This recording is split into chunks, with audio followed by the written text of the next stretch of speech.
अगर आप अपनी या अपने क्लाइंट के आईटीआर में सेक्शन 44AD का बेनिफिट लेते हैं तो ये वीडियो ज़रूर देखना, क्योंकि बहुत से लोग ये छोटी सी गलती करते हैं जिससे उन्हें और उनके क्लाइंट पर नोटिस का खतरा बना रहता है। जैसा कि आपको पता होगा कि सेक्शन 44AD में 6% या 8% प्रॉफिट दिखाना ज़रूरी होता है, लेकिन क्या सच में आपको सिर्फ 6% या 8% प्रॉफिट ही दिखाना होता है? चलिए इस कन्फ्यूजन को आज सिंपल लैंग्वेज में समझते हैं। सबसे पहले समझिए कि सेक्शन 44AD एक प्रिजम्पटिव टैक्सेशन स्कीम है। इस स्कीम का पर्पस छोटे बिजनेसमैन को मेनली दो रिलीफ देना है। पहला रिलीफ ये कि उन्हें एक्चुअल और detailed books of accounts maintain ना करने पड़े, और दूसरा रिलीफ ये कि उन्हें ऑडिट के झमेले से बचाया जा सके। अब सबसे बड़ा सवाल ये है कि सेक्शन 44AD में 6% और 8% का मतलब क्या है? इनकम टैक्स के हिसाब से जो टर्नओवर या रिसीट बैंकिंग चैनल के थ्रू रिसीव हुई हैं, जैसे UPI, bank transfer, cheque, debit card, credit card या किसी भी डिजिटल मोड से, उन पर मिनिमम 6% का प्रॉफिट माना जाएगा। और जो टर्नओवर कैश में रिसीव हुई हैं उन पर मिनिमम 8% का प्रॉफिट माना जाएगा। ध्यान देना, मैंने यहाँ मिनिमम शब्द का यूज़ किया है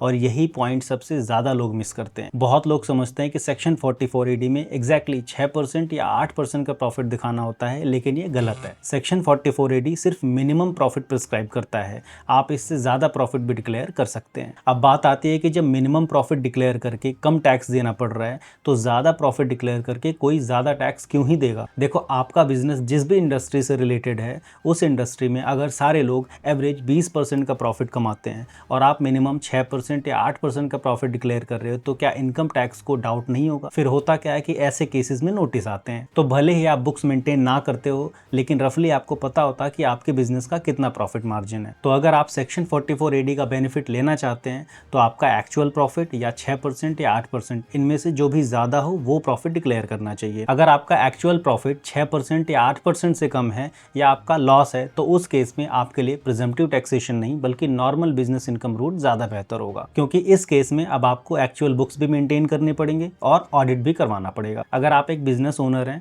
और आप अपनी आईटीआर में सेक्शन 44AD का बेनिफिट लेते हैं तो इस इन्फॉर्मेशन को सेव कर लेना और अपने बिजनेस फ्रेंड्स के साथ शेयर ज़रूर करना। मैं मिलता हूँ आपसे अगली वीडियो में। Thank you. जय हिंद।